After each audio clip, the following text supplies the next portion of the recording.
Assalamualaikum warahmatullahi wabarakatuh. Baik, bismillah. Saya awali dari definisi dulu, biar lebih paham. Kata ikhlas, ya dia bentuk masdar dari akhlaso yukhlisu ikhlason.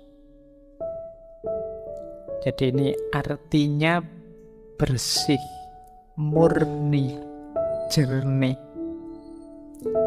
Tapi kalau ikhlas ini beda dengan sofa. Kalau sofa itu bersih yang memang aslinya bersih. Jadi misalnya ada air putih, bersih, jernih, itu namanya sofa. Tapi kok air ini sudah tercampur apa? Kemudian kita pisahkan campurannya dan dia kembali bersih, itu ikhlas namanya. Jadi itu bedanya ikhlas dengan bersih biasa. Jadi semula dia terkotori, tapi terus kita bersihkan. Setelah kita bersihkan, dia statusnya ikhlas. Tapi kalau yang murni asli belum terkena apa-apa, itu namanya sofa. Bahasa Arabnya begitu. Nah ini jadi kata dasar ikhlas itu berarti maknanya adalah bersih, jernih setelah sebelumnya dia terkontaminasi atau terkotori. Baik, jadi ini harafiahnya itu. Oleh karena itu nanti definisinya para ulama ya seputar itu. Termasuk ketika ikhlas ini dikaitkan dengan bersihnya hati. Jadi berarti nanti kalau pakai definisi kata-kata tadi, ikhlas itu berarti bersihnya hati dari apapun selain Allah. Kok ada yang selain Allah masuk dalam batin kita? Nah, saatnya kita bersihkan. Setelah bersih, disitulah maka namanya ikhlas. Ini nanti bisa kalian pakai sebagai argumen. Kenapa sih surat Al-Ikhlas itu tidak ada satupun kata-kata ikhlasnya, tapi disebut Al-Ikhlas? Karena dalam surat Al-Ikhlas itu sangat ditegaskan kebersihan jiwa kita dari apapun selain Allah. Jadi kul huwallahu ahad, Allahus somad. Allah lah satu-satunya tempat bergantung. Jadi makanya suratnya disebut surat Al-Ikhlas. Fokus hanya pada Allah saja yang ada. Meskipun kalau dalam bahasa Indonesia kan ikhlas itu kemudian agak geser maknanya. Ikhlas itu artinya merelakan, melepaskan, itu ikhlas. Jadi kalau misalnya barangmu hilang, sepedamu hilang, terus orang bilang ikhlaskan saja. Nah ini kalau dalam bahasa Indonesia ya tidak apa-apa. Makna itu kan sesuai yang disepakati.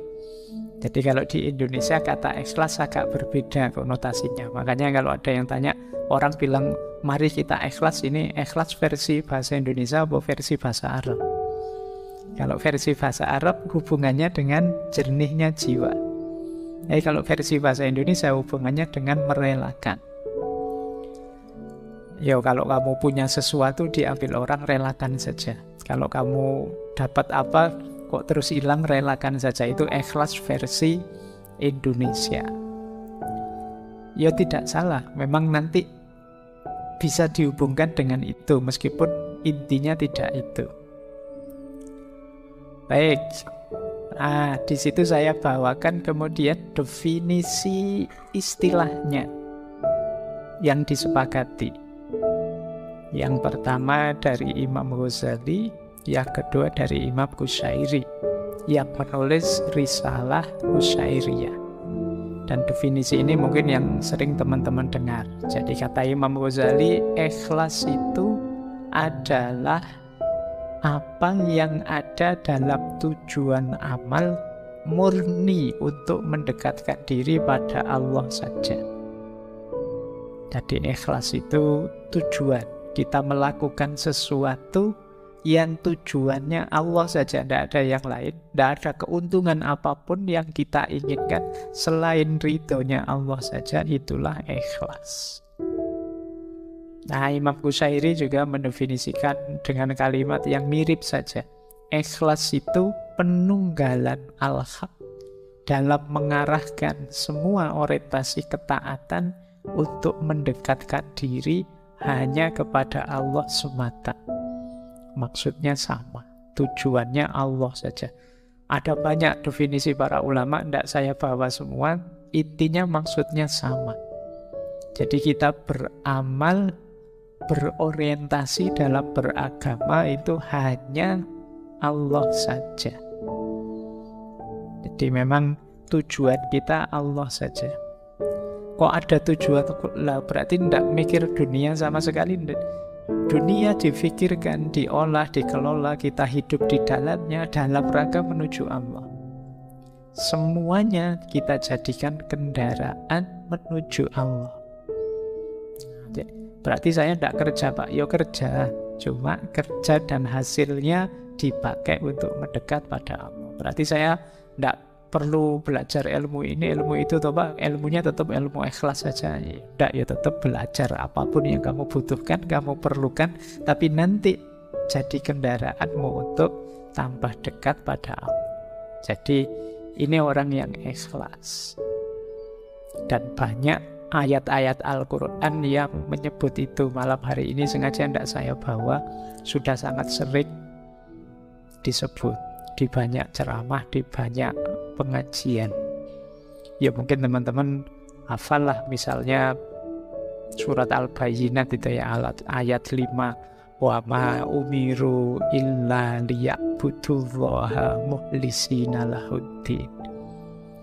Jadi intinya ikhlas ini jadi sesuatu yang kunci dalam beragama.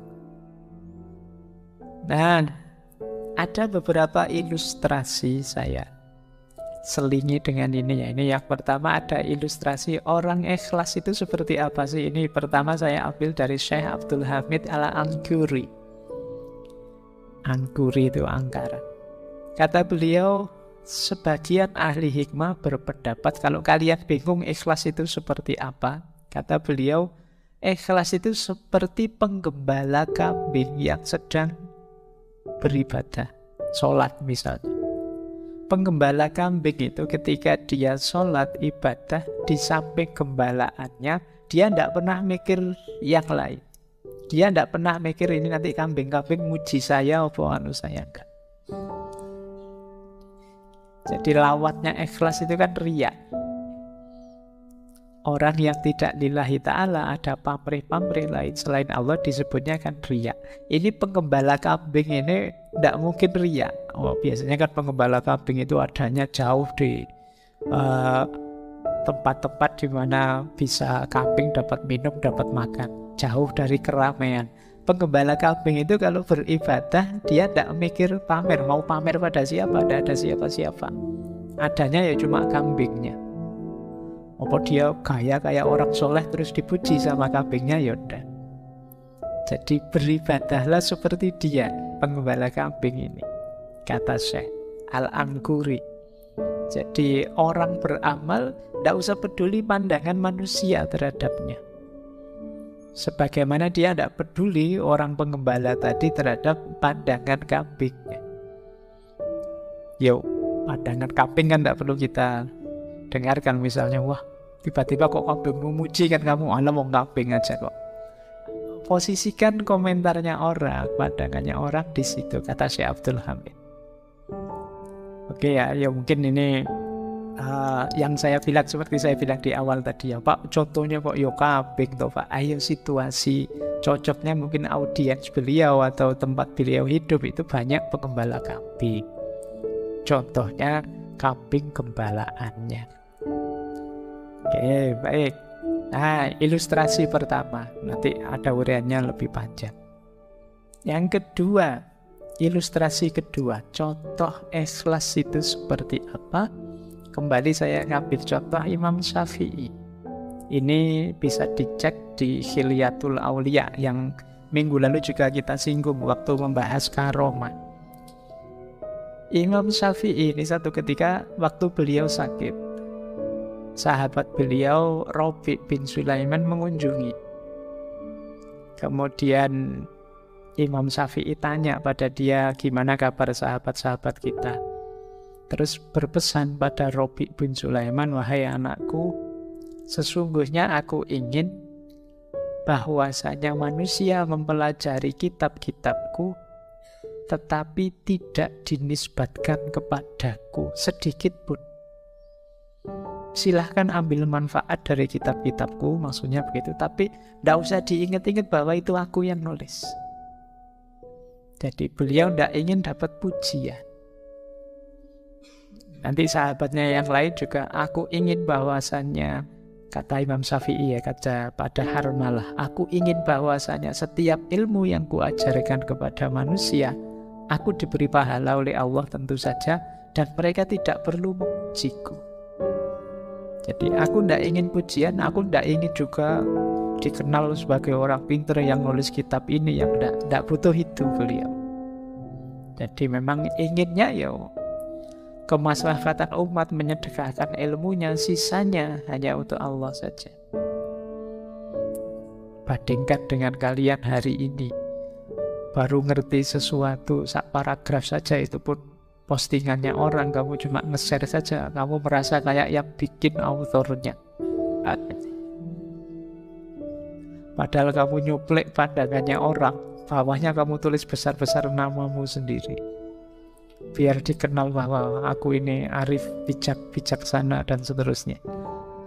Nah, itu menunjukkan kamu tidak ikhlas. Kamu ingin dikenang sebagai orang hebat, orang pintar, orang. Bandingkan dengan Imam Syafi'i. Imam Syafi'i yang karyanya disebut-sebut sampai hari ini, manfaat ilmunya dipakai oleh banyak orang sampai hari ini. Beliau berpesan, alhamdulillah kalau nanti banyak yang mengambil manfaat dari karya-karyaku, tapi aku lebih bahagia kalau tidak perlu disebut-sebut namaku, tidak perlu dinisbatkan kepadaku. Nah, ini namanya orang ikhlas.